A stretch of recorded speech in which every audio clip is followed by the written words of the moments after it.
just got my notification that you went live.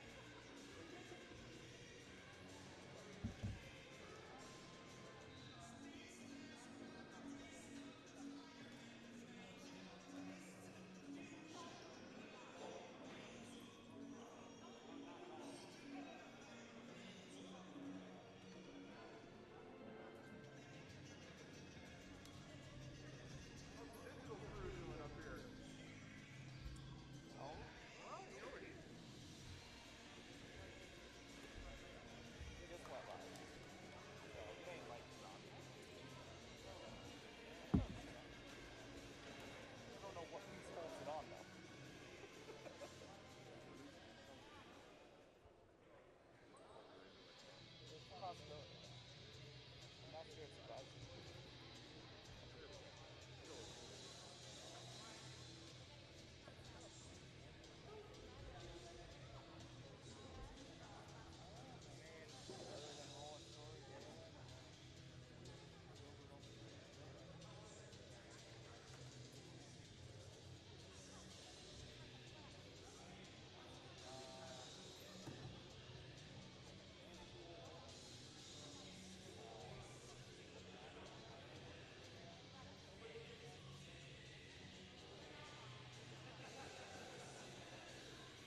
perspective.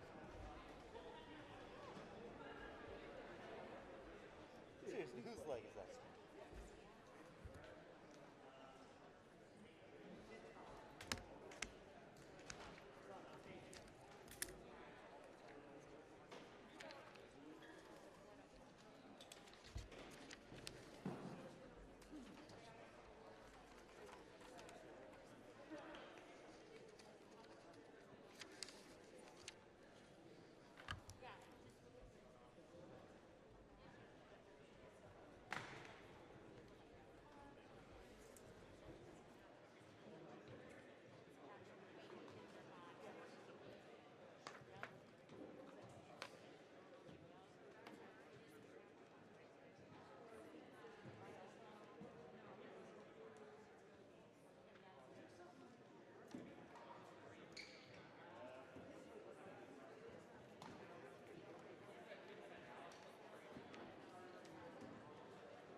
All right.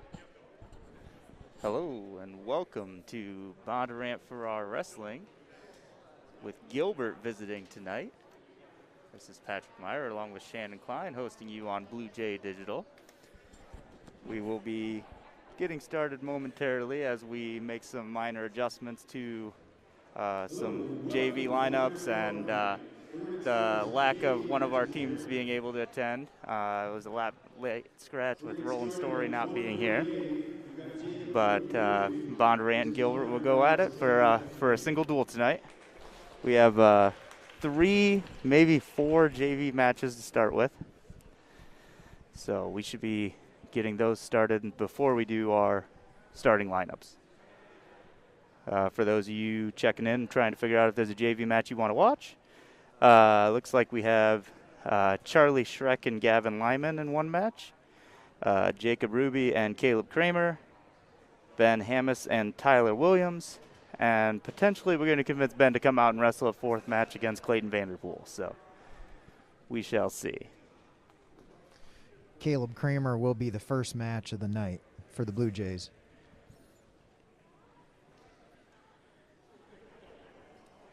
And although I don't know Jacob, I'm going to assume that's him based off the information we were given.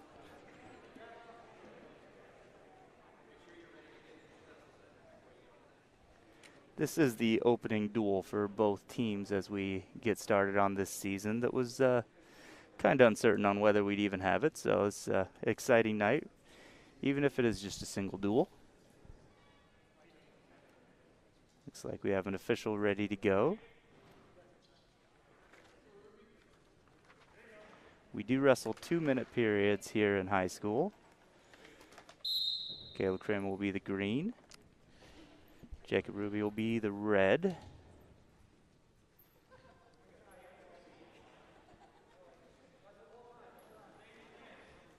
As we maneuver back for some collar ties to try and get going. Kramer goes down with a knee ankle pick for a takedown. Takes a 2-0 lead. He did a great job of staying aggressive after he got that knee to keep driving in and finish that takedown. Yeah, nice.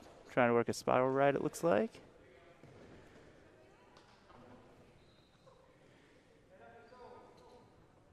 With that leg in on the left side, trying to get some pressure to get his hips broke down.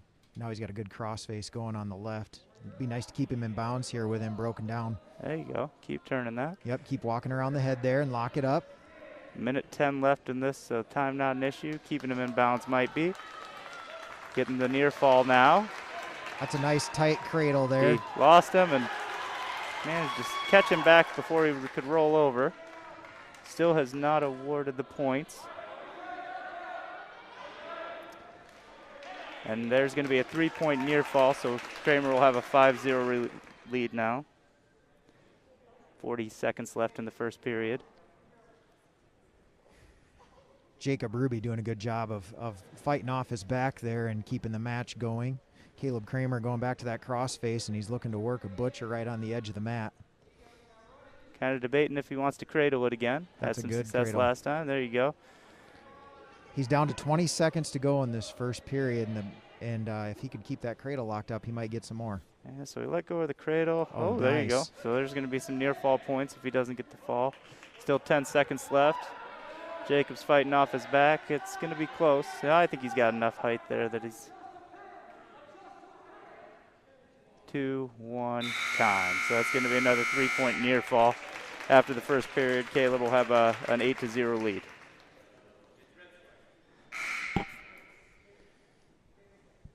Red's choice. Coach is telling him to defer, and he does. Kramer, without hesitation, says he wants to go neutral. Yeah, and if you're a confident wrestler on your feet, that's a good choice. Yeah. So for those of you that don't watch a lot of wrestling, one way to end a match is a fall to actually pin the kid. Another option is to tech fall if you have a 15-point lead before time expires. And with another takedown, that seems like maybe the approach Mr. Kramer's trying to accomplish here. That takedown makes it 10-0 with 1:37 left in the second period. Caleb here riding parallel. He needs to get off to the side to try to work a turn. If he's riding parallel, eventually he would get warned for stalling. So That's what Ruby's hoping for. We have a time there. Mr. Kramer's mouthpiece fell out there, and the official thought that was worth stopping the time for.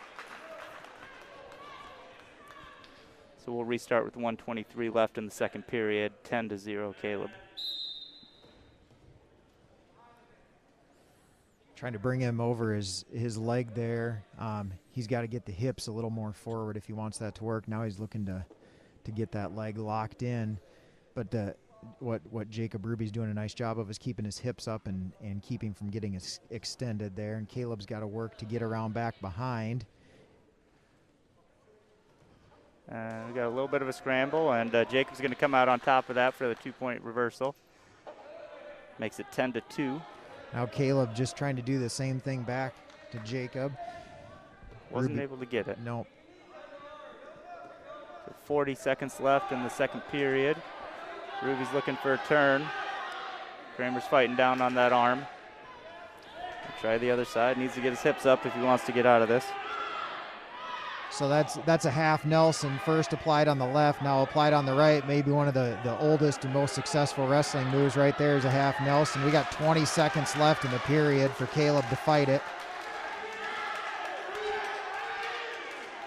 15 now. He's got to keep coming this way, trying to fight it. 10 seconds. Shoot that arm through. That tightened up a little bit on him there. About 6 seconds left. And 1-0. So they're going to get out of that with a 3-point near fall. It's going to make it 10-5 going into the third period. It's going to be Jacob's choice on this. He's going to choose the top position. It's always interesting to see what coaches choose depending on what their wrestler's been successful with. Here they feel like Jacob Ruby has been good on top, so the coaches will put him back on top to start the third, even though he's down by 5 points. Yeah. Yeah, a lot of times you'll see probably the majority of the time you see people take bottom because it's the quickest opportunity to get a point. Always secondary to that is neutral, and top seems to be the least commonly chosen position just from the ability to score perspective. Now that wing tied up on the left side there by Ruby it's tight, and so Caleb's trying to work his arm free to get out of that, and Ruby's got that wrist tied up on the right. Thought he was going for a double wing there for a second. Yeah, and he is. I think he is, yep. Kramer got the left arm out of that a little bit, so he got it back in there. Yeah, so what Jacob's trying to do is lock his hands right there on the back to try to walk around the head and get some back points. Because once you go over on a double chicken wing, it's not comfy. It's tight, and it's really hard on the shoulders, and it's hard to fight that. Caleb's got to keep working out of it. And that's going to be a fall with 58 seconds remaining in the third period.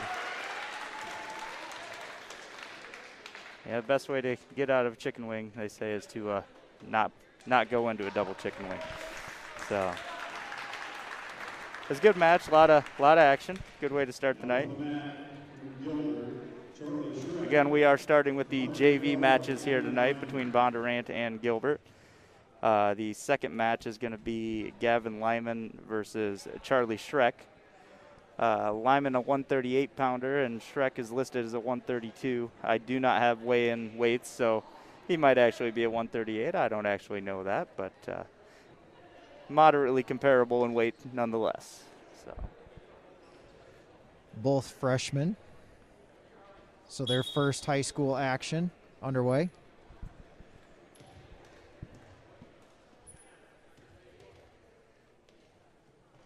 Starting with some aggressive tie-ups to see if they can open up some shot opportunities.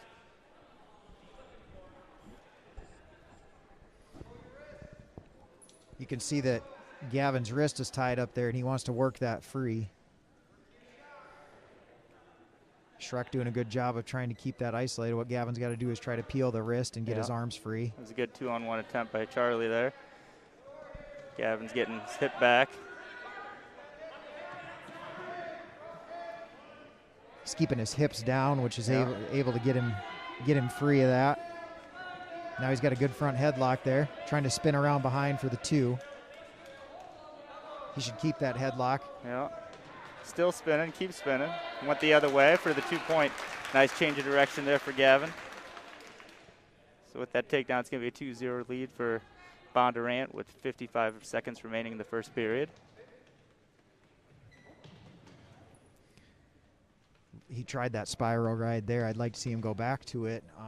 When you keep your momentum going and you got that guy moving, a spiral ride's a good way to break somebody down.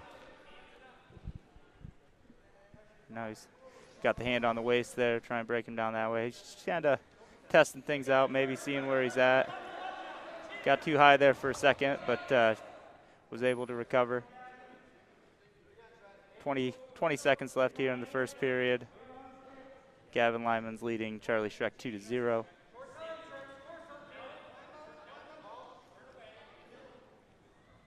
Ten seconds remaining. And needs one final breakdown to keep him from scoring here late. So after one period, Lyman's going to be up 2-0 over Charlie Shrek.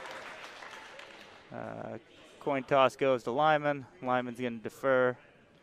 Shrek looks over to Coach, and Coach says choose down. And one thing worth noting here is Charlie Shrek's been on the bottom for a lot of that first period, and that'll take some of your endurance away as a wrestler. And so he definitely worked to get out here quickly. Gavin with the advantage after that first period. He leads 2-0. You got to be careful putting that knee up. Somebody might look for a cradle on you. He's going to suck him back. Only got a 1 count there, so there's no points awarded for a 1 count on the near fall.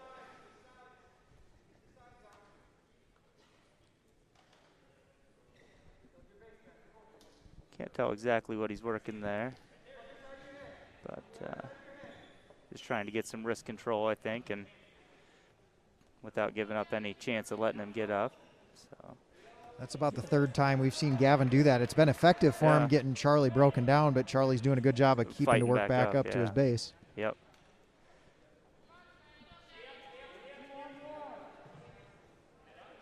So that's usually one of your first things you need to do on bottom is get off of your stomach. Otherwise, they can look to call you for stalling on that. Lyman's looking to lock up a cradle. He's got him tilted back. Looks pretty solid. Charlie's trying to kick out. I think we already have the three count near fall set up there. So now it's just a matter of whether Gavin can pin him or if it ends up being a near fall with Charlie able to break out. There's 45 seconds left in the second period, and that's going to be a fall for Gavin Lyman. Yeah, he had a good tight cross-face cradle, and one thing you'll notice is that right arm kind of got out for Charlie was able to get that right arm out, but Gavin did a good job of keeping the pressure and not allowing space between the two of them, and that was able to result in the fall for Gavin Lyman. All right, so our third JV match of the night here is going to be Tyler Williams for Bondurant and Ben Hammonds for Gilbert. They are both listed as 170-pounders. Williams a sophomore, Hammonds a freshman. And we got one of the Gilbert guys getting warmed up, racing back and forth. Caught my eye. And typically with the bigger guys, we see a little bit different style of wrestling, so we'll see what transpires here as far as trying to get in, maybe taking some different shots, working maybe more upper body type things when we get to these heavier weights.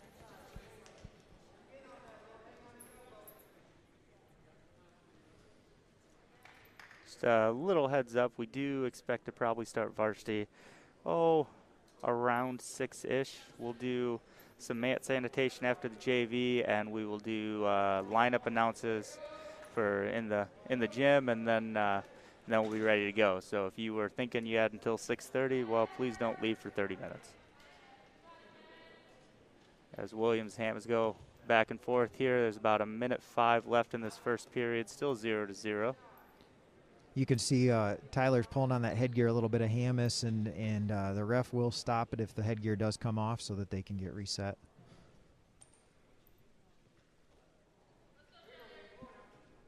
You can grab the headgear. You're not technically supposed to pull on it too much. Yep. So It's good clarification. We may say some things that are blatantly obvious throughout the night and throughout the season because, with this new year, there's a takedown for Hammonds. That's a 2-point. Williams gets back to his base, so that's good. So that's 2-0 lead for Hammonds with 22 seconds left. And in wrestling, when you hesitate, that's when bad things happen, and Tyler's going to see that on film, that he hesitated there and gave up the takedown.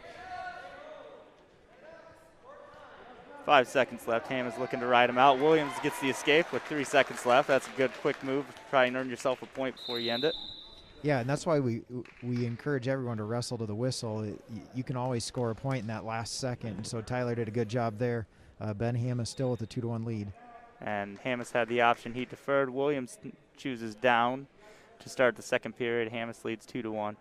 What I was attempting to say is we may say some things that are blatantly obvious to those who have been watching a lot of wrestling, but with this new streaming opportunity that we've been with for COVID, we imagine we might pick up some people who don't really watch a lot of wrestling, and so we want you to try and be informed as well. So if what you think we said sounds obvious, it probably is, and be thankful that you already know that much about wrestling, and enjoy the show. Tyler's working to get his hands free underneath there, and Hammonds reaching over, and he's a little bit extended there, which allows Tyler to reach in and try to square up and come to him. And that's that whole idea of creating space, which Tyler was able to do. And with a good, solid toss, that's going to be a reversal. 2 points for Tyler, going to give him a 3-2 lead. Pretty obvious that the wrestling team works on cross faces quite a bit in practice. This is only the third Blue Jay we've seen, and all three of them have gone for a cross face when they're in the top position. So Tyler's got the leg in, trying to get some near fall points that way. And we have a stoppage. For a mouthpiece coming out again. So with just under a minute left in the second period, Hammonds will still be down, I believe. Yeah. Hammonds will be down. Tyler's up 3-2. And tries the side roll. Almost had it. he hit it just a little quicker, he probably would have. Yeah. Tyler doing a good job of staying on the defense there and not giving up that reversal.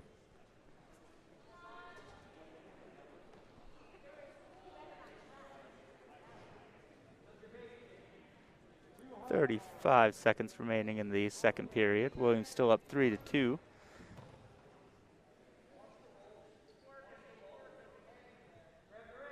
Potentially looking for a cradle here.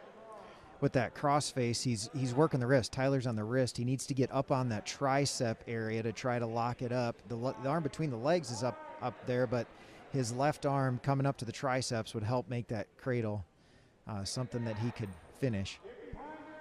5 seconds left. There he's got the tricep, and he's going to try and walk around, but he's out of time here. After 2, Williams leads 3-2. It's going to be Hammonds' choice. And coach says neutral. Hey. Wrestler agrees. So start of third period. Bondurant 3, Gilbert 2.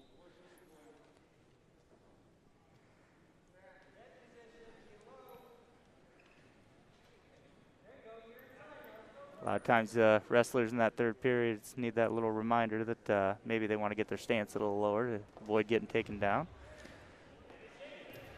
Hammonds in on the leg and had him broken down, but wasn't able to get all the way around. So now we're in a little bit of a scramble here. So that double leg, he was able to hip across, but Tyler did a really great job of continuing the scramble. So when it looked like he was going to be in trouble, he just kept moving, and that's a huge part of wrestling is continuing to move and keeping moving, and you get the takedown. Now there's your crossface attempt again, but was a little lower instead of being up over the face. I think maybe the mouthpiece came out, and we had a stalling warning for red. Stalling is essentially the official saying that the wrestler was not doing enough to improve their position or improve their opportunity to score. The first time is just a warning. Later on it can amount to points. With a minute remaining in the third period, Tyler has a 5-2 lead over Ben. Working that crossface again. So this time he's got it tight with it locked up. Now Ben doing a good job of staying in that position on his base. He was able to break that. If he'd have gone down to his side, it might have been over. But Tyler doing a good job of working. He does have to get his hips back here to not give up a reversal, which he's doing a good job of that. Yeah. Sliding down, about 25 seconds remaining in the third period. And looks like Tyler's attempting to find a cradle again. 15 seconds remaining. Bondurant 5, Gilbert 2. Every wrestler wants to get a pin, and he's going to win the match if he just rides out the cradle there, but he's continuing to work on it, and Ben Hammonds going to a little desperation mode as we run out of time here, reaching back. Tyler Williams going to hang on for the victory, though. That's going to be a 5-2 margin of victory there. And that's going to conclude the JV matches. As we move in towards varsity, we believe we have a pretty solid idea of what the lineups and matches are, but they are subject to change as well.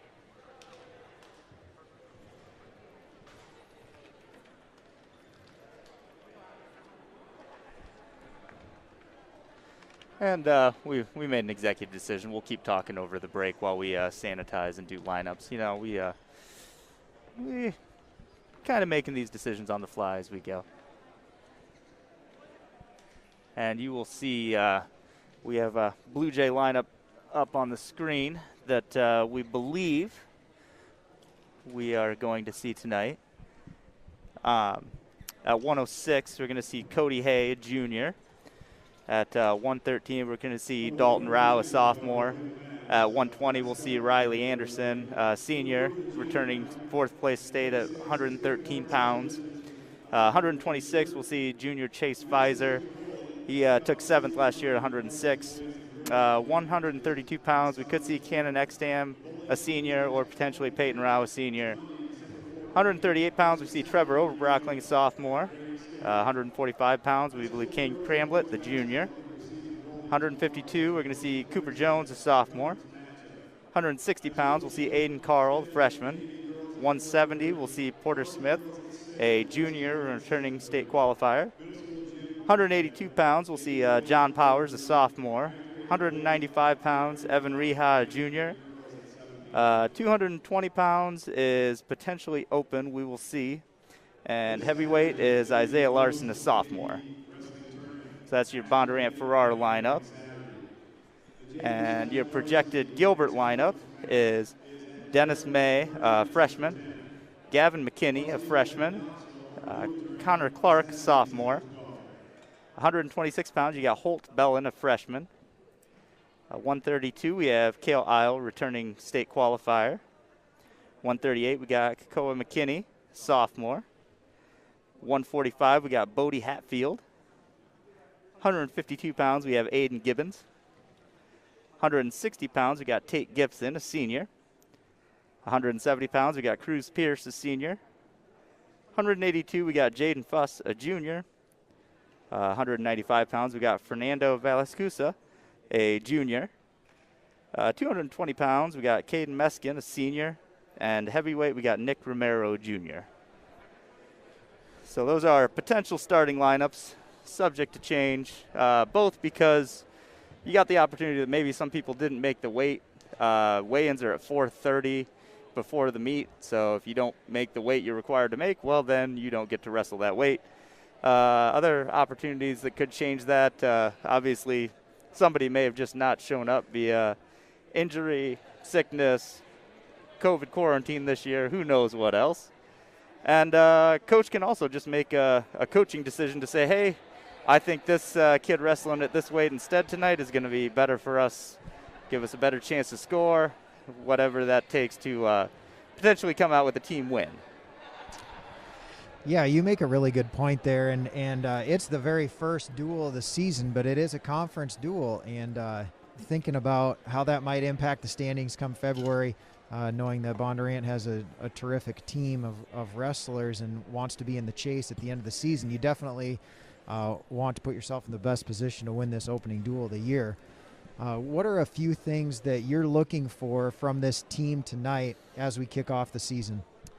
Well, I think for Bondurant especially, you have some history at the lower weights. Obviously, we have two returning state place winners that have bumped up a little bit. They were 106 and 113.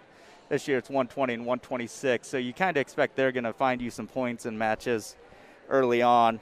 Dalton Rowell at 113 would have been varsity on a lot of years, but he happened to be stuck behind some Lilligard guy. I don't know. Colby might have won state last year. I don't know. So, it doesn't necessarily mean you're not a quality wrestler just because you were on JV last year. You might have had, Murderers Row in front of you. So that, I think, is potential what we see with Dalton. So I'm excited to see him start getting some live matches. We have about 606 pounders. So, there's some quality there. So I think we'll score points in a lot of matches there. So I think for Bondurant especially, coming out early scoring points is going to be a key for them all season. From the team perspective, if you can put, 20, 30 points on the board before the other team gets a chance to score, it really is quite intimidating trying to make that comeback from a team game perspective. We won, I think Bondurant won all but 2 duels last year, which is by far their best duel record in a while.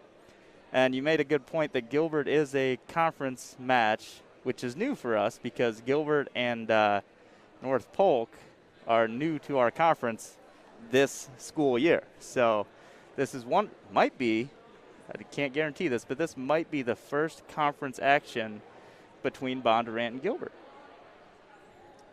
Yeah, it very well could be. I don't know without looking it up, but it would make sense. And Gilbert, they always seem to have a nice contingent of wrestlers. They've got a few kids with a lot of skill and success. Without knowing too much about them this year, I think they got a big kid that's pretty skilled and talented. But every year when Gilbert shows up, they're going to have 3 or 4 wrestlers that do a really good job. And so it will be critical for Bondurant to put some points on the board early, and I would think that the Jays, every dual meet they go into, feel like they can score those 30 points that you had talked about with the lower weights. I do think the strength of Gilbert definitely sits at the heavier side. The question becomes if you have spots in the lineup for all of them. I think they might have 2 kids at 195 and Villascusa and Larimore that are both 2 of their better wrestlers, and the problem with moving one of them up is Meskin is a returning state qualifier at 220. So there's only so many weight classes, and you'll see at the lower weights you got a lot more weight classes packed 5 to 6 pounds apart. Those heavier weight classes you get 25, 30 pounds apart, and it's a little harder.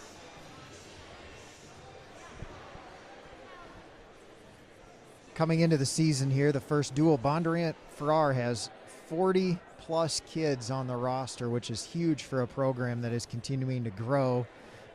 What are some of the things that have made the difference for the Jays in growing the program? Well, I do think there's a key part to this, starting all the way back down to youth wrestling. You look at, you got 2 Pfizers on this lineup, and their dad and Lilligard and a lot of those guys were instrumental in running a youth program for years and growing that to a large number of kids and getting people excited about wrestling. And when you have excitement at 2nd, 3rd, 4th grade, and then you keep them involved in middle school, especially with our new split season. I guess I grew up having a split basketball and wrestling season in middle school, but that's newer to our conference, where I think 4 years ago was the first year that a middle schooler could have done wrestling and basketball. And I think specifically that helped our wrestling program because you also had 40 kids out for basketball, and maybe some kids saw the writing on the wall. It's like, well, I'm not going to be 6'3", or I'm not going to pass these kids on basketball, but I can go beat somebody for my spot in wrestling, and gives you a little personal incentive. So I think probably the youth program and the middle school split season have both been 2 of the big keys in helping to build our program up. And then, people want to be around some success, and we've had some success the last few years, and that keeps people out for the sport, I think. They say that success breeds success, don't they? You can see the teams down on the mat getting ready for introductions here. So we also have an interesting setup. I don't know how far back the camera is, but you can see traditionally the bench was all the chairs lined up in a row about 3 feet off the mat, and it'd be this big line of wrestlers. And here in our COVID times, you see the chairs spread out approximately 6 feet apart, so the wrestlers have some space. They all have their individual water bottles and whatever to try not to try to social distance as best as we can in a team sport. We also have COVID announcements to introduce us and remind all the fans that at least here specifically, you are expected to wear your mask the entire time that you're here to be in attendance. So it's good for people to get that little reminder. We have capacity capped at 2 participants per athlete, so it little more space in the stands than what you're used to. I'm sure it won't necessarily be a lot quieter. Some parents can get a little loud. Yeah, wrestling parents are a whole different breed, and it's exciting and it's fantastic. So there'll definitely be some noise.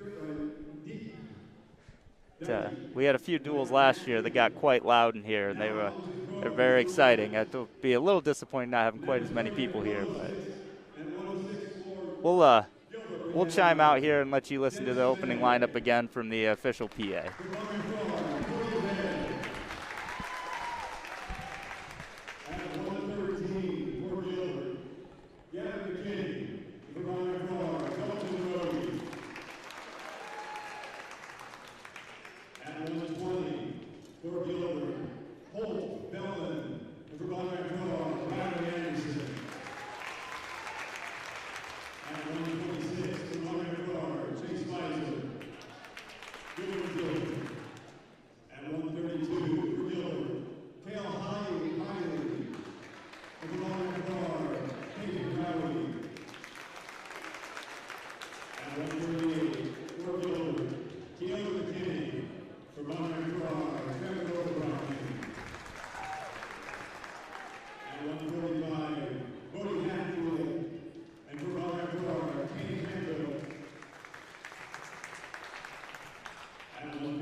At this time, we also like to do a special recognition. Tonight, for Riley Anderson. Last year at this time in the state tournament, Riley surpassed 100 wins.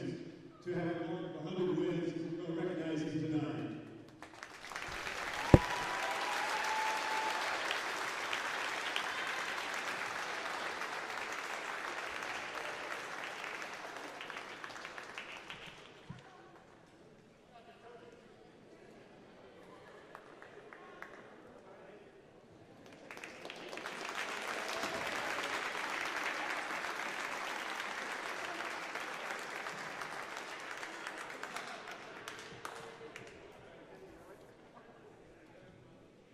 At this time, will you please stand and move your hands as we honor America with the playing of the national anthem.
All right, after the national anthem there by our part of our Blue Jay choir, we are back on and ready to get moving. You may have caught a few changes in the lineup as we go forward. We'll catch you up on those as we get to those matches, but we'll start out with Cody Hay, the junior for Bondurant, versus Dennis May, the freshman for Gilbert.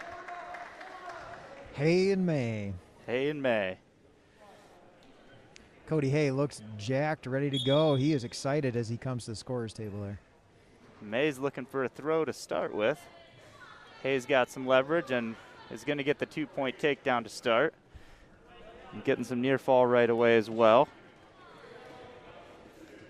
It's a 2-point near fall there for Hay.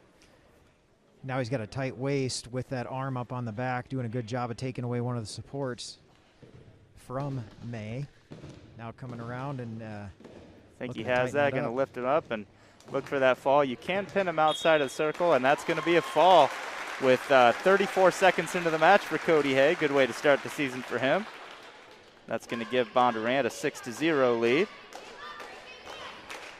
And you talked about Dalton Rowe pre-meet, and you were excited to see what he could do, and we'll get him out here on the mat next. Yeah, so he's going to face Gavin McKinney, a freshman from Gilbert. I'm assuming the younger brother of their 138-pounder. I think Dalton might have just updated our PA announcer that it's not Rowe, it's Rowe. Like to keep Bill on his toes. All right, so here we get started at 113 pounds. Rowe in quick on a single. And he went right after it. That was awesome. He got the 2 takedown. He didn't actually, he looked like he was going to try to let him up, but didn't actually step away long enough, and then circled around. He's looking to finish this thing quick, and that's going to be a 15-second fall for Dalton Rowe. So when I said I was looking forward to seeing him wrestle, I actually was hoping to watch him for more than 15 seconds, but I guess that's going to be it. So after 2 matches, Bondurant-Farrar leads 12-0. And at 120 pounds, Riley Anderson, the senior, who just was honored for his 100th win that he got last year at state, is going to be facing Holt Bellin, freshman, who we originally thought was at 126 tonight, but looks like maybe the 120 isn't here, so Bellin is sliding down to 120. Riley coming into the season to be the hammer of this lineup and looking to pick up where he left off in February.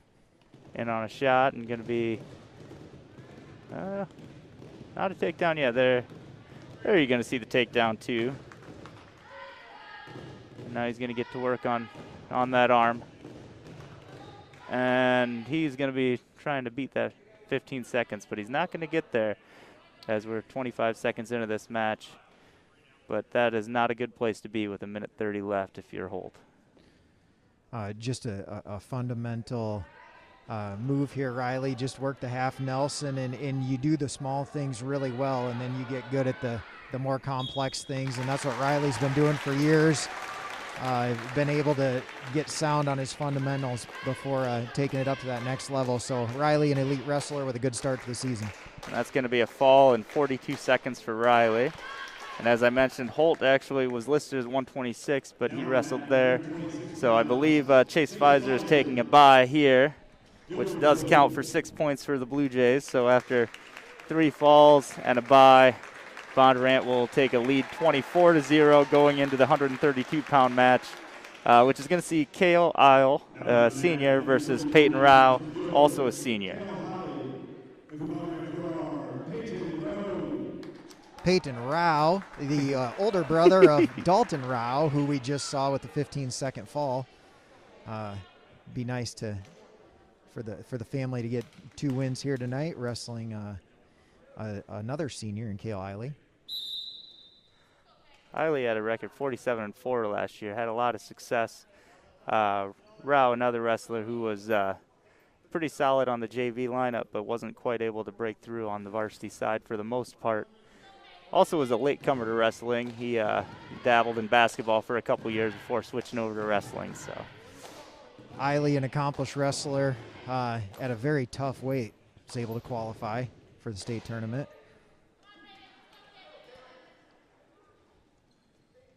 Both wrestlers getting close and low and trying to feel each other out a little bit. So with them being so tight, they're ear to ear right there. It's hard to do much, and Eiley able to get out of it and drop down in on a takedown and finish it probably quicker than Peyton was expecting it to happen. So he's got to regroup here. Eiley doing a good job with that tight ride on the right there with the arm trapped underneath Peyton.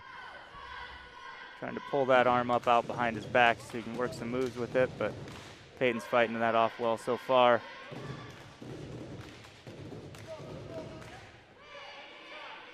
About 45 seconds remaining in this first period. You're still getting used to getting those football games all fall there, Patrick. So that's going to be a 2 near fall for Gilbert and then a 2 reversal for Bondurant. So that's going to bring it to 4-2, Gilbert's lead. Yeah, quarters, periods, at this point, I'm just glad we have some sports. And quick reversal there by Kale as well, making it 6-2.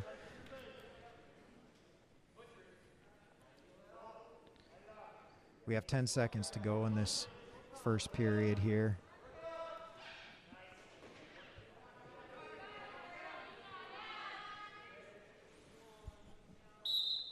Eiley just doing a really good job of coming out. We know he's an accomplished wrestler, but he's really gotten after it here in this first period, feeling confident on his feet and moving with a lot of quickness, wrestling very aggressive. And Peyton's going to choose down to start the second period. See if he can get a escape to get some quick points or reversal. And we know he was able to score points from the bottom because he's already done it, and so the coaches feel like getting the quick points is something that's going to help Peyton get back into this match.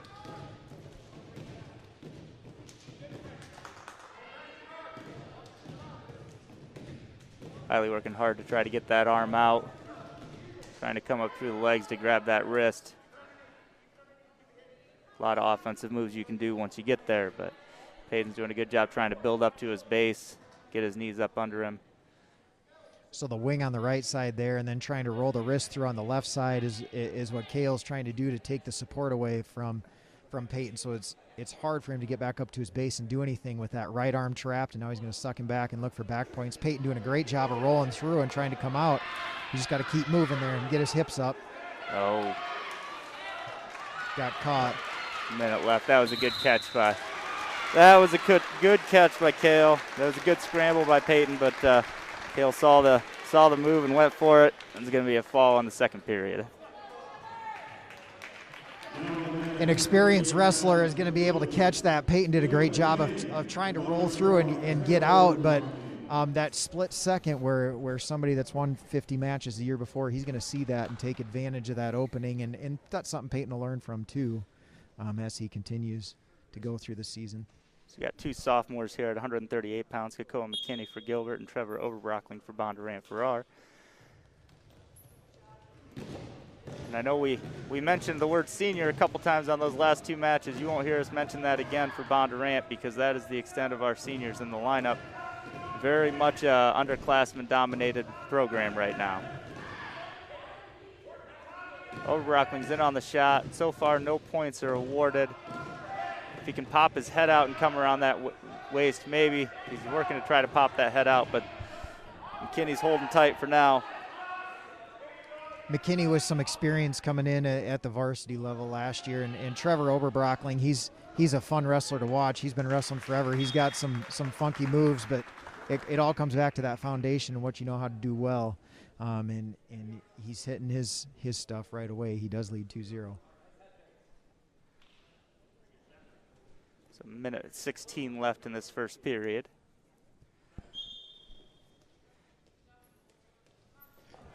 Trevor goes with the trip on that. McKinney recovers well, sweeps back in for his own leg, and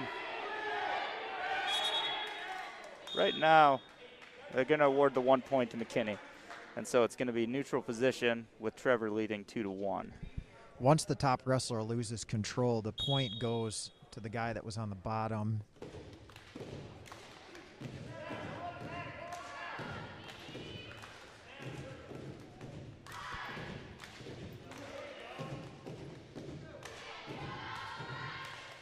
.45 seconds left here in the first period. Kakoa McKinney and Trevor Overbrockling at 138 pounds. Trevor up 2-1 at this point.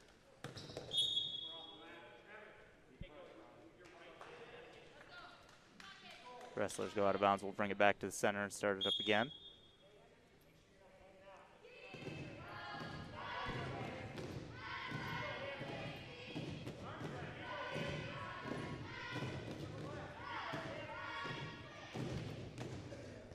You noticed a shot fake there by Trevor, and maybe that doesn't get him a point now, but if he keeps faking it, eventually he's going to be able to get his own shot on that. McKinney takes a shot maybe from farther away than he really wanted to. Trevor is able to sprawl around. McKinney still has the leg. No points have been awarded, and now Trevor is able to get around behind. McKinney lets go of the leg, and that's going to be a 2-point takedown again for Trevor, giving him a 4-1 lead at the end of the first period. There was great pressure there applied by Trevor, both on the crossface, but also keeping his hips into McKinney. Green defers. Red's going to choose bottom. 4-1 over Rockling to start the second period. McKinney with a quick sit out.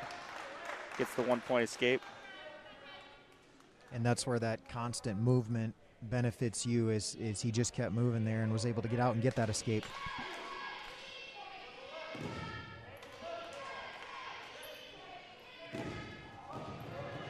You got Overbrockling ahead 4-2, 1:38 remaining in the second period.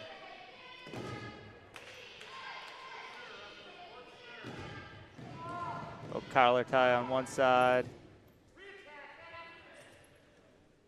Kind of feeling each other out, seeing what you can set up. Like you said, maybe the shot fake doesn't work right away, but McKinney in on a single again. Well, I think he's a double there. Trevor gets his hips back. McKinney bails on that. Trevor pops up, and we're back to the neutral position. Still 4-2. Minute left remaining in the second period.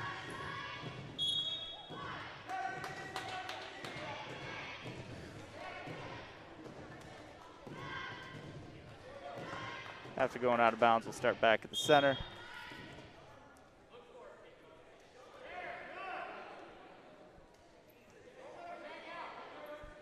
There was a time where strategy used to be to just try to drive the guy off the mat while standing on your feet.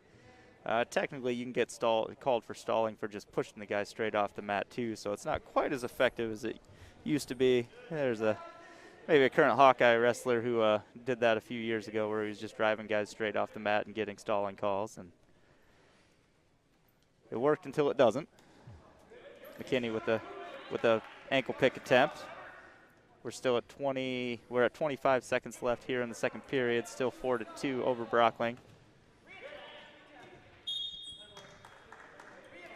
And at 16 seconds left, we're going to go back to the center again.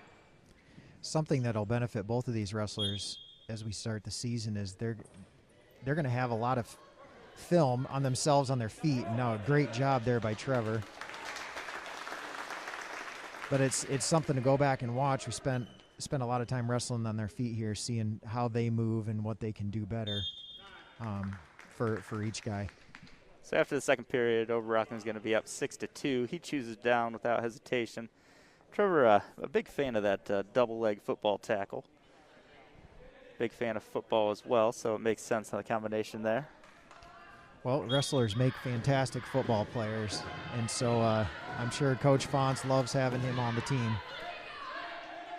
So right there, as Brockling was up, McKinney has a responsibility to bring him back to the mat. If he doesn't, and he doesn't let him go, there's a potential for a stalling call, which you were on the verge of there. So that's the incentive to the bottom guy to be able to just stand up and not get taken back down. Right now, McKinney still has control, was looking for the cradle, but Brockling stands up. He's going to get the 1 point escape there. So we're at 7-2 over Brockling right now. Minute 20 remaining in the third. Trevor's in on a double and looks to slide in behind. No points awarded yet, as he needs to return him back to the mat. And there he's got the 2 point takedown, and they're off the mat. Something he did really well there was he popped that elbow up before finishing that shot. So he was able to create some space for himself, get in and finish the takedown by continually moving. And now we'll see him intentionally release McKinney for that point, feeling confident that he can get another takedown. So that's going to make it 9-3. You may be wondering why you would do that. Some wrestlers are just more confident on their feet, but the other thing you can look for is with a 7-point lead, it still only gets you 3 points in the match for the team score. If you can win by 8, you get 4 points for the team match score, so it's advantageous to try to win by 8 versus 7. Yeah, and there's no doubt that's what the coaches are thinking about there, is getting that other team point, because every point is critical when you get into a duel. Trevor's in on a leg again, looking to limp arm out, and we're going to be out of bounds. 25 seconds remaining. Brockling leads 9-3 at this point.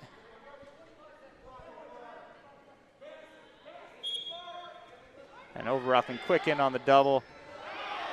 He went to the head again and tried to finish that double, and he's got time for a couple more shots here to take to get to that 8-point cushion. Trying to pop that knee down and circle back up and over. He can pop his arm through, but he's putting himself in danger there. There's 1 second left. It's going to be a 2-point takedown for McKinney. End of the match is going to be a 9-5 victory for Brockling. A little fireworks at the end, though. Something the coaches will go back and see is there when Trevor was close to finishing that takedown, his hips stayed on the mat. If he could have brought his hips up there, that would have finished the takedown. So the coaches will see that. And Trevor's a skilled wrestler. He's confident. That's something he'll fix and practice and work on and be able to finish that next time, no doubt about it. So after 6 matches, Bondurant-Farrar leads 27-6 on the team score. Headed into the 145-pound match, we have Kane Cramblett Jr. for Bondurant-Farrar and Bodie Hatfield, a freshman, for Gilbert. Cramblett coming off a 22-17 record last year and gets the quick takedown here with 15 seconds in. Trying to go to work now on top. Experience pays off huge, especially in the early season duels. Wrestling a freshman, getting his first high school action in Bodie Hatfield. So experience is big, especially as we start a new season.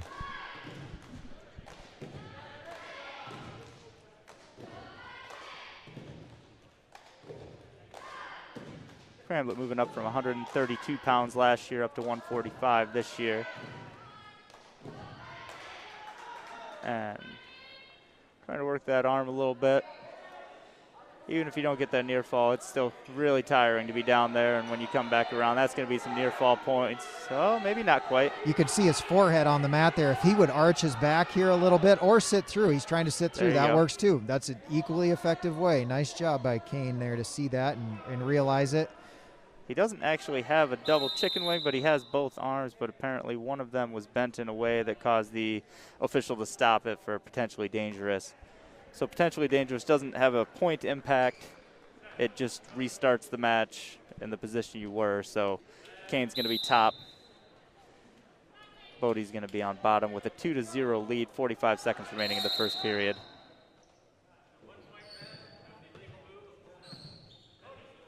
So Bodie's going to get a 1 point for a technical violation there.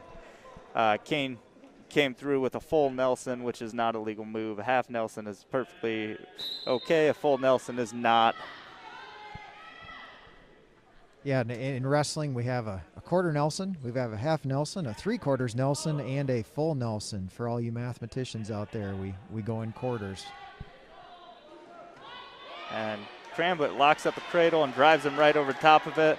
And that's going to be a 3 near fall at least. He switches. He's got that half buried in deep, trying to catch that arm to pin him through.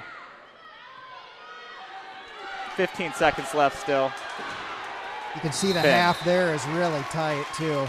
So that's going to be a fall, 1 minute, 50 seconds in the first period.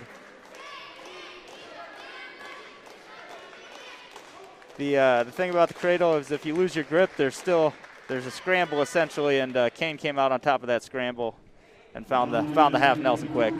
Yeah, the near side cradle, head in the side cradle is what he had, and you explained that really well about being able to come through and still be in a good position. So 152, we have Cooper Jones, a sophomore, primarily JV last year, versus Aidan Gibbons, a junior for Gilbert, who also was primarily JV last year. So both kind of moving up to start their seasons at varsity. We have an injury time red, 1 point for Cooper Jones, because Aidan came out not prepared for the match because he was wearing a wristband, which was not okay. So they've tried to expedite the matches a little bit, and so you can be penalized for not showing up on the mat ready to wrestle, which can include your shoe coming untied, which is why you'll see most of the wrestlers have their shoelaces tied as well.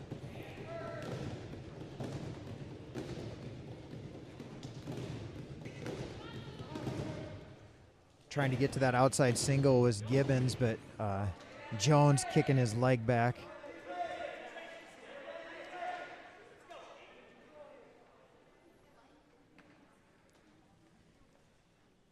Looks like two long-armed wrestlers here trying to figure it out where they want to go with things.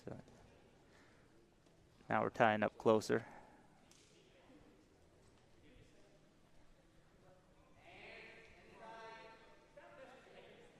Some people do a better job of looking for shots out of those collar ties, and some people I think just do it just to make themselves look like they're busy and try to wear the other guy out. So not sure if we'll see a shot out of this or not, but hopefully they're looking for some offense. 50 seconds remaining in the first period. That was a really good snap down attempt after a shot. Like instead of giving up after one move, Cooper put two together. Yep. Get him moving backwards and then pull him forwards and get him off his feet. Now looking for that crossface. Going to try and bring it all the way down to that knee so he can try and cradle it up.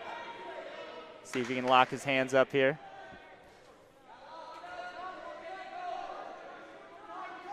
Here Cooper's dad giving him advice, making sure he locks it up before he pulls him over.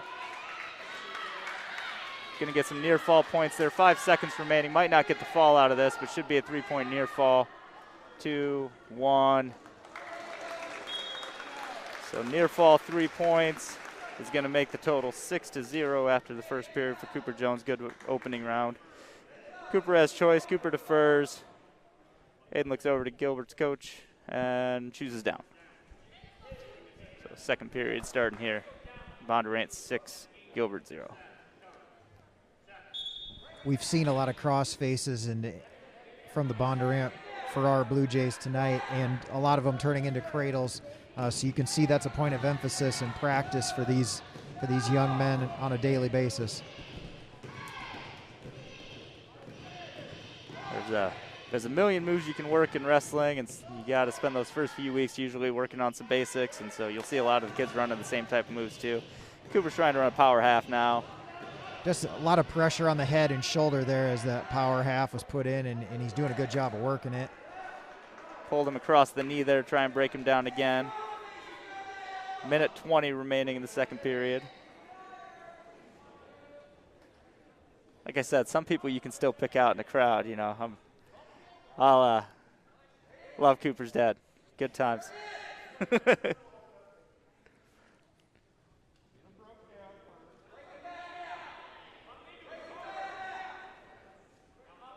Cooper still got that tight waist on.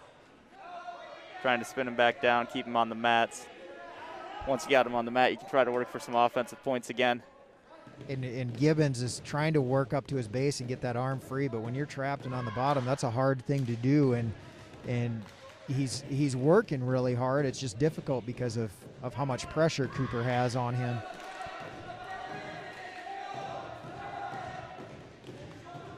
Trying to work that arm over. Had the far wrist, now going back to that cross face, looking for that cradle again. Can't quite tell from our angle if he's got it, but he looks like he does. He's going to tilt him back. 15 seconds remaining in the second period. And we're going to get some near fall points again. This time the arm is trapped in the cradle. It's not tight, but it's trapped in there. 4, 3, 2, 1, and that's going to be time. Another 3-point near fall for Cooper. You know, it's always nice if you can end each period with the guy on their back. It seems advantageous. After 2 periods, Jones 9, Givens 0. Jones is going to choose down. Coach Wonderland having Cooper choose down position. Chance to get up and work on something different here, and Gibbons is going to go cross body with that leg in. Watch that arm, watch that arm. You can see that shoulder there. Keep rolling through there. Cooper's got to, and he's got to keep coming up, keeping his hips up. I think they awarded the 2 reversal there. He did get the reversal, and but I think it was a 3-point near fall. To be fair, I was just excited to watch the match, and I didn't see what they gave him there. So there was no near fall, but there was the reversal there. The near fall was close. Okay. So at that point, we have 11-0. Jones has the lead. Minute 15 remaining. Cooper trying to bring him back down, flatten him out a bit. Then he can start going to work again.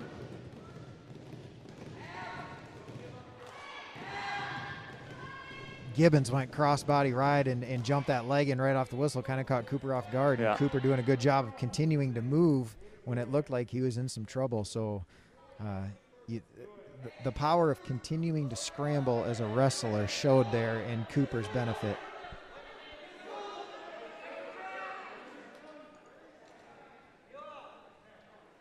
Cooper looking to cradle that up again. 35 seconds remaining. 11-0 right now. You can see his left leg being put in the side. That tightens up the cradle and puts more pressure there. His left knee, and that makes it tighter on Gibbons. Gibbons just working to break that grip, which he does. He's prying those hands 2-on-1. So at that point, it's 14-0. They brought him back over so they could try to get the technical fall. If you lead by 15 points, it ends the match. So with 10 seconds left, Cooper's going to let him up, try to take him down with 5 seconds remaining, try to get that takedown. But it doesn't look like that's going to happen. We're going to end at 14-1 after that escape from Givens.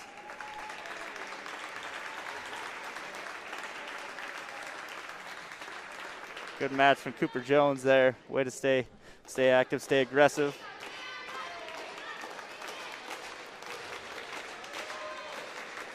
And now we're going to go to 160 pounds with Bondurant leading 37-6. And we're going to have Aidan Carl, freshman, versus Tate Gibbons, a senior. Gibson. Did I say Gibbons? Yeah, right before. That's all right. Geez. There's your one mistake for the year there, Patrick. I mean, Gibson was my buddy for football talk, so, you know, it's like he's always here. I can still hear him in my ear when he's not here.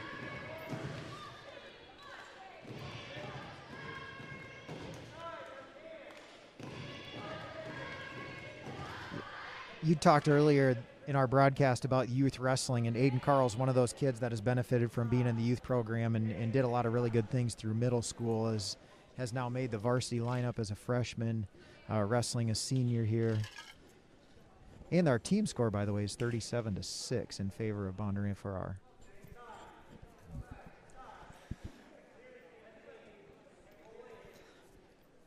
So Gibbons. I have Gibson written down. Yeah. Gibson is a senior, but did split time between JV and varsity last year with a 12-12 record.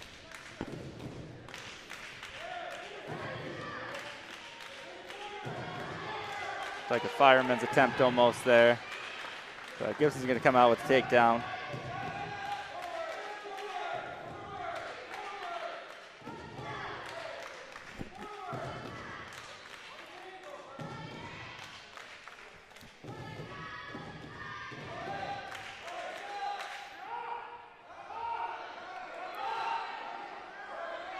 And 30 seconds left remaining in the first period.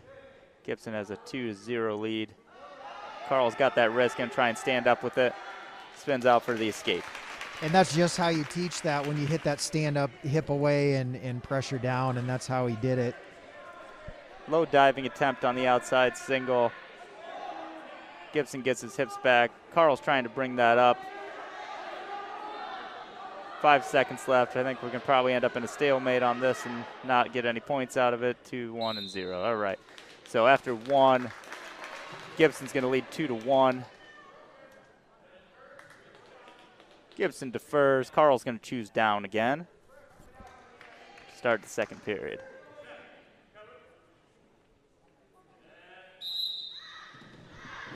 Carl goes for the sit-out attempt. Gibson with a good follow. Now Aidan's looking for some wrist control. Gibson with a good lift and mat return. Carl's up again, and he's going to get the escape. So now we're evened up at twos. That first 20-second sequence you just watched is something that both teams would practice every single day, as far as trying to escape, return to the mat, breaking the hands, getting free. And so that's a scramble drill that's done in every wrestling room across the state almost every day. So Aidan just drives him over with a tight waist almost around and gets the two takedown, is getting some near fall points here. He needs to work more towards the head. He's got to come up from the hips and work more towards the head here to finish that fall. You can hear some coaches yelling, tee up, basically trying to get perpendicular to the wrestler you're going against. Helps get some leverage and prevents you from being rolled over. Working to his left here. If Aidan brings his hips up to his left, he's going to get that fall. There he goes. There's 58 seconds left, and that might be good night. Gibson doing everything he can to fight off it. Carl working up towards the head. 45 seconds remaining still, and there's going to be the fall. Minute 18 in for the fall, or in the second period. 3:38 if you're keeping track at home. 3:18 if you're keeping track at home. 43-6 is the match score after the 160 pounds. It's going to bring us into 170 pounds. Porter Smith, the junior state qualifier, versus Hank Johnson, who is a sophomore, split time at JV and varsity last year. Porter had a really good finish to his season last year. Another one of those fantastic football players. Also a great wrestler.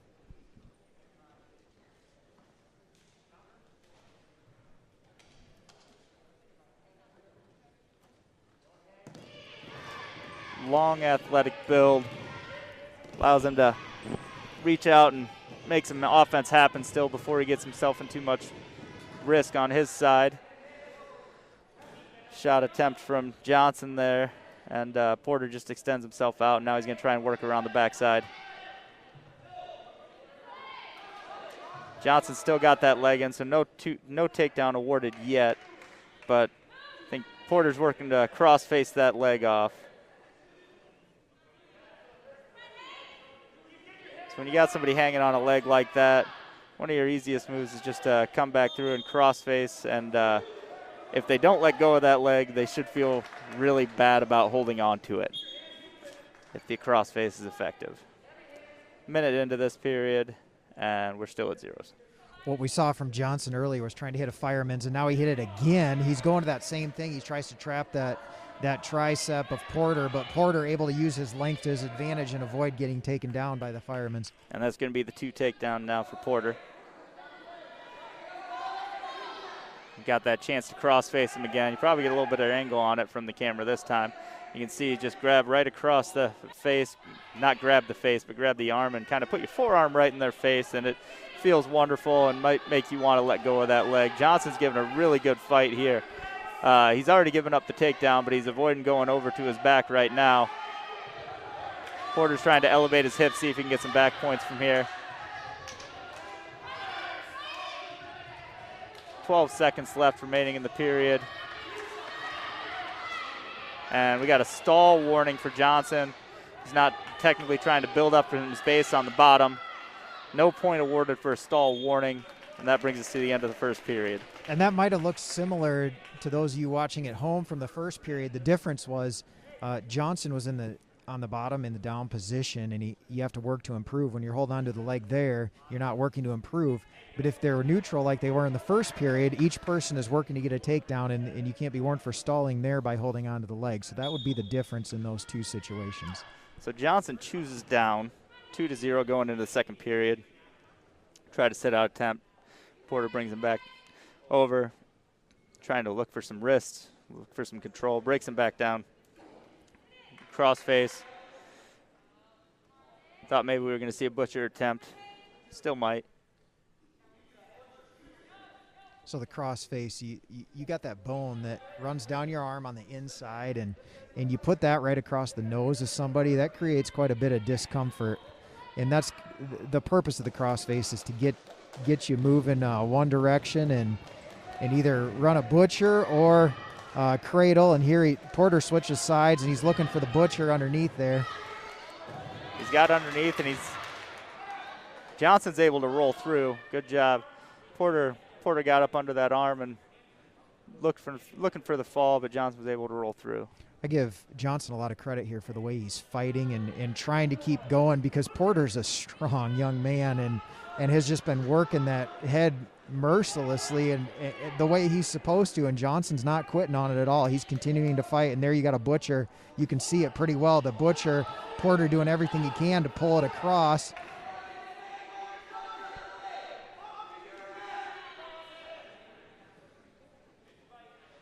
Now my view's a little bit blocked by the official, but I think the butcher's still in place right now. All right, now we're back to regular position. Johnson's on bottom. Porter's on top. 20 seconds left remaining in the second period. Another stall warning for Johnson, which is going to be a point for Porter. So that's going to give him a 3-0 lead. 5 seconds remaining in the second period. If he had about 30 more seconds here, he could use that 2-on-1. But yeah. Porter happy to come out of here. That first match, or out of that second period of his first match, knowing that if he gets back on top, he can then go back to that wrist. Yep. So after 2, Porter's up 3-0. Porter chooses down, tries the quick sit-out attempt, still trying to sit out. Johnson with a good follow to start with, but Porter keeps spinning and is able to get that leg, sits up, and right now, technically Johnson still has control. Doesn't look like it, I know, but by definition, he hasn't given up control yet. Porter needs to try to get his hips away so he can get the reversal and then come back around and try to make some offense happen. You could see him pulling on the elbow there of Johnson, and that was able to eventually get him free. We'll see the reversal here. So there's the 2 reversal, and now Porter can try to work for some offense. This time he has the opposite wrist trapped and keeping that wrist on the back. Now Porter has a bunch of different things at his disposal here that he can work. Having that wrist on the back, looks like he's going to go around the front and get the wing. And now he's going to try and lift it up. He lost it. He was trying to spin around, see if he could hook the head and lift him straight up and over that. With that arm pinned behind his back, it really doesn't give a lot of options to fight. With a minute remaining, Porter still leads 5-0.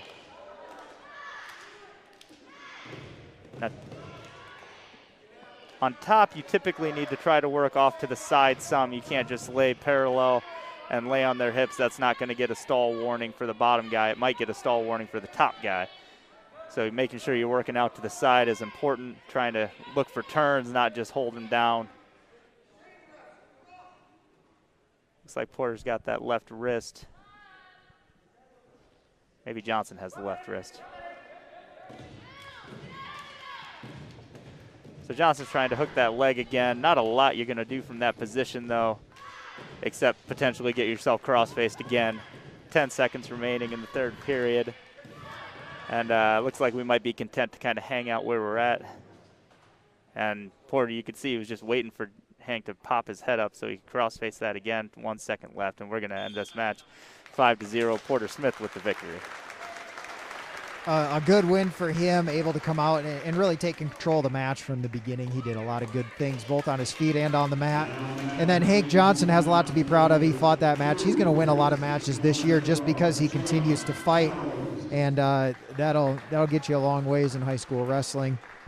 The team score 46-6 at this point. And at 182 pounds, we're going to come into John Powers, a sophomore for Bondurant-Farrar, moving up from 152 last year. And we're going to see Cruz Pierce, who was listed at 170, but he's moving up to face Powers here. He was also 152 last year. He was 34-14 last year at that weight. Cruz is a senior.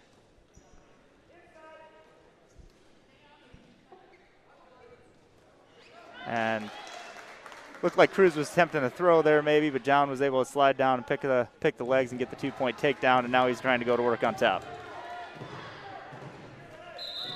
John's one of those wrestlers that he's grown a lot, and so he's used to wrestling one way as a smaller kid with learning a little bit different skill set, and he's been able to keep those skills as his body has really changed and developed at 182 pounds.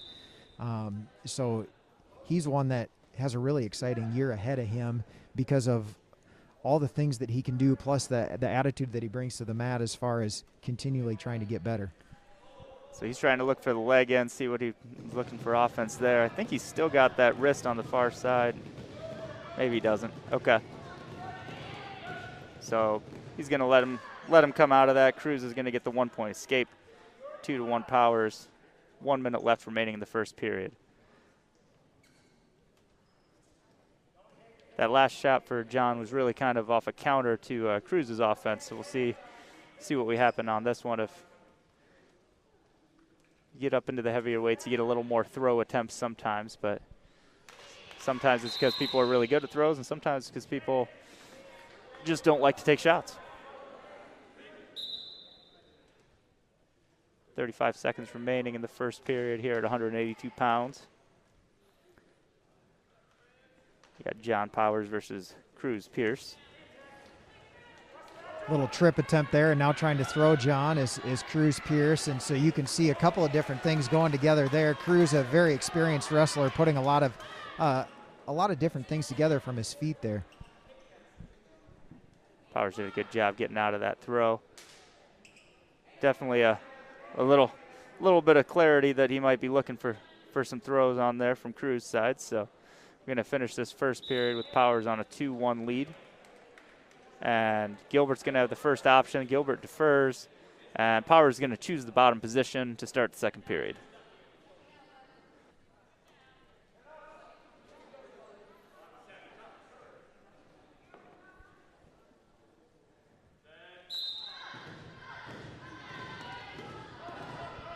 So Pierce trying to get that arm behind his back to start with. He does get a leg in. There's a lot of options you can do with the leg in, whether you're trying to tilt them or just extend them out and wear them out. Another crossbody ride here from a Gilbert wrestler, and Pierce very comfortable in this position. But here's something that the bigger guys don't do a ton of, and so as the year goes on, if Cruz Pierce is wrestling 182 pounds all year, he's going to be able to do a lot of things with the leg ride on a bigger guy. John's trying to roll through that. Pierce has the leg hooked around. It's a really pretty much a scramble position here for both of them, as if John can shake Pierce off, he's got a shot to try and get a reversal. But as it right now, there's nothing there. Pierce looking to Turk him over. And we're going to be back to the top position with the leg in. Pierce has those legs hooked on the back, so it's going to be hard to do a lot from there. From there, your best bet is potentially just to slide out of bounds, hopefully, and get set back in the middle. 43 seconds remaining in the second period. John's working to get out here. He wants a restart to get fresh, to get his hips up, to get his arm free. So the best he can do is work to get out of bounds here, which he does. I'm not sure if he was expecting that leg to come in. We'll see if he approaches it a little bit differently now that he knows that might be what he's looking for. 32 seconds remaining in the second period.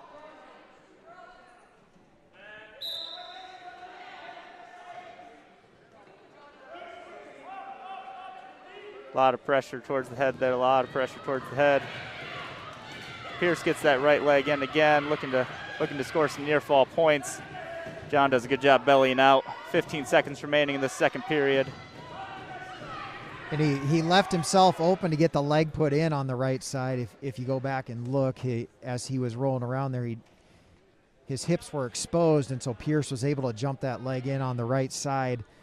Something to think about doing would be to put your arm back to catch that leg as it's coming in.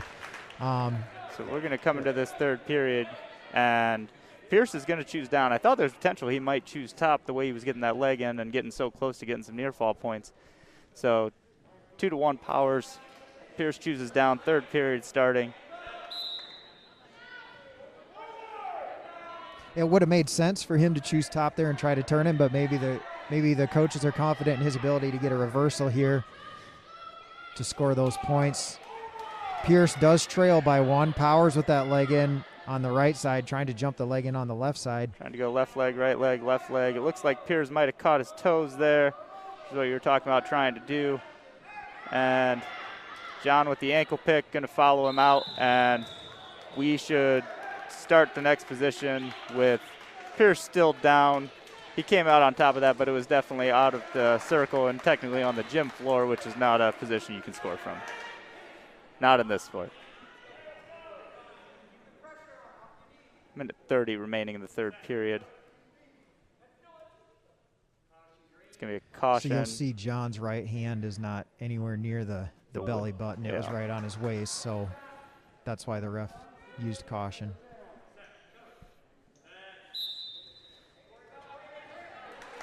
So Cruz is going to get out with an escape, so we're going to be evened up here at 2s.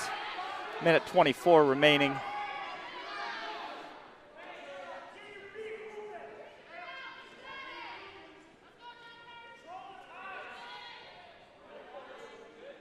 Cruz looking for a collar tie and a wrist. And John does a little whip over and is going to come out on top. And back points. Minute left, so plenty of time if he can find the position to pin him there. And we got a stoppage. They're going to be out of bounds. So 2 takedown and 3 near fall? Or was it 2 near fall? He did get the 3 near fall there. Making it 7-2 in favor of John Powers. You want to see an exciting 10 seconds of wrestling, go back and watch that again after the meet's over. So Cruz is going to get the escape now. So it's 7-4. 7-3, I'm sorry. Gets in on a single. John's going to try that whip over again, and they're going to go out of bounds. 42 seconds remaining. This is where Pierce is going to have to be a little more aggressive, and he might try something like a throw. So John Powers has to be a little cautious here, but continue to wrestle his match and do what he wants. And there you go, seeing for that. He's got that overhook on the left. He's going to try and get underhook on the right and see if he can toss him. John knew that was coming. Good job to attack on the edge there, too, by John. Yep. Yeah, you got to make sure you're doing something offensively so you don't get called for stalling. And, you know, it was a very low-risk opportunity there because you were already out of bounds, but it definitely was your shot attempt. So Cruz looking for that throw again. John's okay giving up the 2, 13 seconds left. Right now he hasn't given it up yet, but He did a good job getting his hips low to avoid getting thrown to his back. Avoid that 5-point move, and he might come out if he can whip that arm out. It's a good trip. It's going to be a finish. 2-point takedown right with 2 seconds left, and it's going to be a 9-3 victory for John Powers.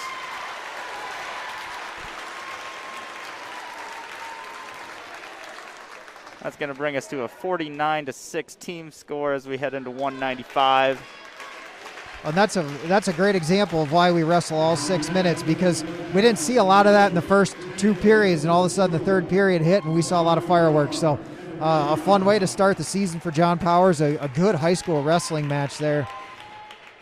So we're going to move up to 195. Fernando Velascusa for Gilbert, a junior, and Evan Reha for Bondurant, a junior. Just looking at them, 2 tall, athletic-looking 195-pounders. So not going to be a slow, methodical match here, I don't think. I think we're going to see some fireworks. Should be fun. And Fernando coming in as a very accomplished wrestler himself. Gilbert definitely excited about what he can bring to the team for this season.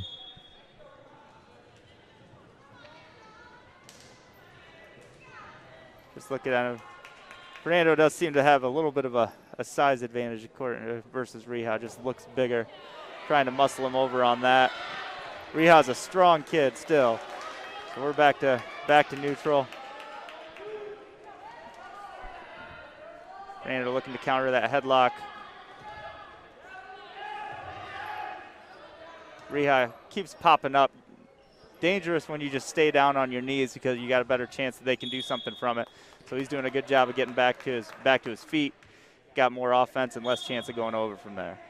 Yeah, he's doing a really good job of staying aggressive, even when Fernando gets something upper body that he looks like he's going to throw. Evan doing a really good job of continuing to stay on his feet, keep his balance, and work to not give it up.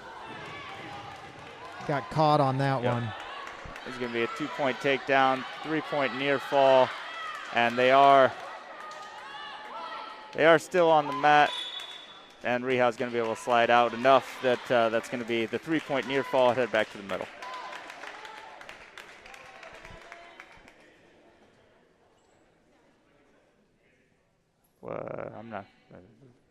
Evan was down, and the ref kind of gave him indication that he needed to do something different, but not sure what that was about. 54 seconds remaining in the first period.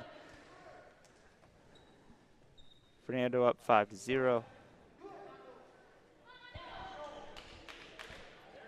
Looks like potentially he's thought maybe he was trying to put a leg in, but ends up finding his way into a cradle, a very, very obscure cradle, and doesn't end up getting anything out of it. And Reha's able to break 3. Gets the 1-point escape, 30 seconds remaining in the first period.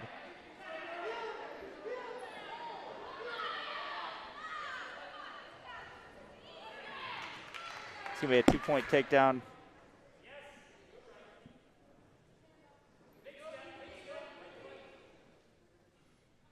Ten seconds left. What Evan needs to do here is get his hands out in front of him and try to work back up. Let go of that wrist. He's not benefiting from that. Get his wrist out, get his arms up, and try to base up. After the first period, Velasquez going to have a 7-1 lead over Reha. Evan's going to defer his choice. Velasquez is going to pick bottom. So start the second period.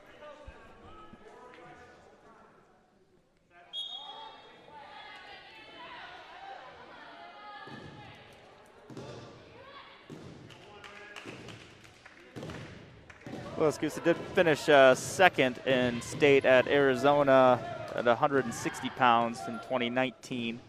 So he, like you mentioned, an established wrestler. Definitely bigger than 160 pounds right now. Evan's a tall kid, and he still doesn't look as tall as him, so.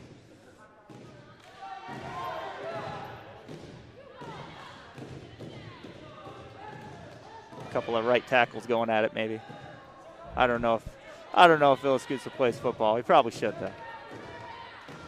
He's going to drop down to that leg and get the 2-point takedown.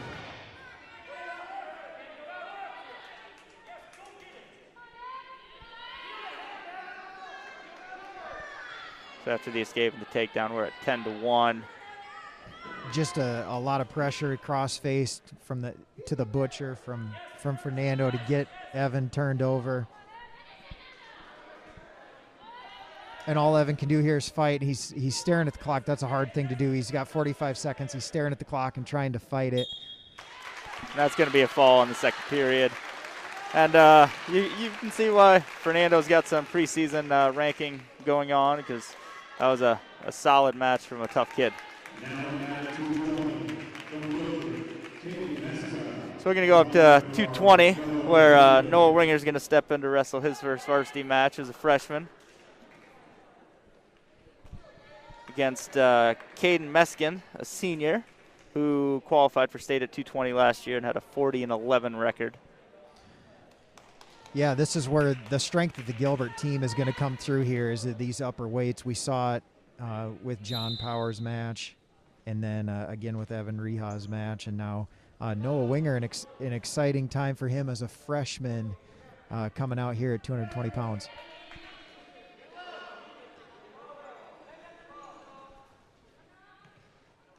Meskin's got a big brace on that left shoulder. Don't think that hopefully will impact him too much, though. A lot of times that's protective in nature. Meskin's going to get that 2-point takedown. Winger's able to get out of that before any near fall points. A really good outside single there by Meskin, and he finished it. It was pretty much textbook, the way that you practice it and want that to look. Winger doing a good job here of trying to get back up, though, and he's got to let go of the head and just stand up. That's a tempting thing. You see that head there, and you're like, oh, I'll just pull on this and try to pull him over, but that ends up being fool's gold most of the time. Meskin caught him on that low leg drop as he was trying to get up and is able to come up over top. He has Winger in a tough spot here. And that's going to be a fall. Not a lot you can do there except for try to slide yourself out of bounds. Tough spot to be in as a freshman in your first match against a kid who's returning state place, or not returning state qualifier and ranked wrestler. Team score of 49-18 as we go into our last match of the night. So our heavyweight match is going to be Isaiah Larson, a sophomore for Bondurant-Farrar, was 7-16 on varsity last year, versus Nick Romero, a junior, who was 8-8 on JV last year. Heavyweight is a weight limit of 285. It is still a weight class. It's not undefined. It's important to note that, if you got a big 400-pound guy, he's going to have to find a way to cut 120 pounds, which we have seen before. Larson with a quick takedown for 2 points. Really being aggressive here. Isaiah Larson coming out of the gate, getting the takedown. He's got the near fall going. A lot of quickness out of Isaiah. That's going to be a fall. You don't see a lot of heavyweights fight off their back all that often, so you can get a guy on their back in the first 30 seconds. It tends to end well for you, and a good match for Isaiah Larson. And that's going to finalize our varsity matchup with a 55-18 showing for a Bondurant-Farrar victory. Solid all-around outing, and a lot of what you expected. I do think maybe we have another JV match still to come afterwards, as we got two kids walking towards the center. We got, I think it's Ben Hammis again versus Clayton Vanderpool this time. But overall, I think a lot of what you expected from our varsity match. Yeah, it was really impressive to see how well the Jays came out and wrestled tonight.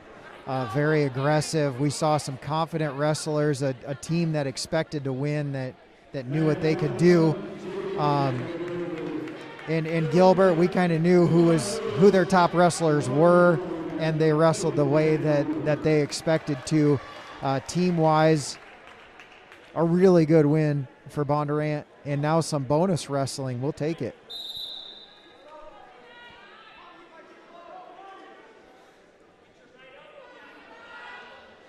So 6 falls for the Blue Jays there tonight, with Cody Hay, Dalton Rao, Riley Anderson, Kane Cramblett, Aidan Carl, and Isaiah Larson there at the end. Bonus points makes close matches not look very close, and that definitely was the case tonight.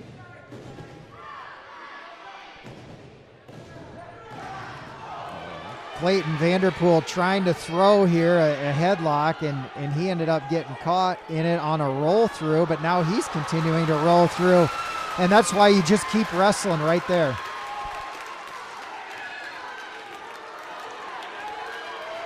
And that's going to be a fall. So gave up some near fall points, made a quick turn, and got his own. No near fall points because he got the pin instead. So good, exciting match. 47 seconds of thunder, and I believe that's going to complete our night. So good opening night. You know, on a season that you never know what's going to happen. We got a match in. That's a good start, and good conference victory for the Blue Jays. I guess that makes us tied for at least the lead in the conference. So that's important. You bet. And you know. And I know some of the other schools, winter sets in action tonight against Perry, and I think there's some other schools getting underway as well. So a good way for Bondurant to start on top of the conference, and really a good way to come out because, like you said, we don't know how many meets we're going to get in. Hopefully we get them all in as scheduled. We just never know. But you want to come out of that first night feeling good about what you can do as a team, and then also some things that you can improve on. And now Coach Wonderland and the staff, they know what they have to start the season, where they can go, and what they're capable of doing. So a really fun night of wrestling here. Absolutely. Great night, and we'll be back hopefully in probably 2 weeks. I think is our next home meet that we would be home for. And next week we're on the road, and no tournament this weekend that's at home for the Blue Jays unless we end up streaming a JV tournament. So thanks for joining us, and you know, any comments you want to make or questions you want to ask, go ahead and send in messages. Maybe we can answer some questions on the next broadcast if there's something that you just don't understand and want some information about. But I think for now, we're going to check out and go Blue Jays. Good night.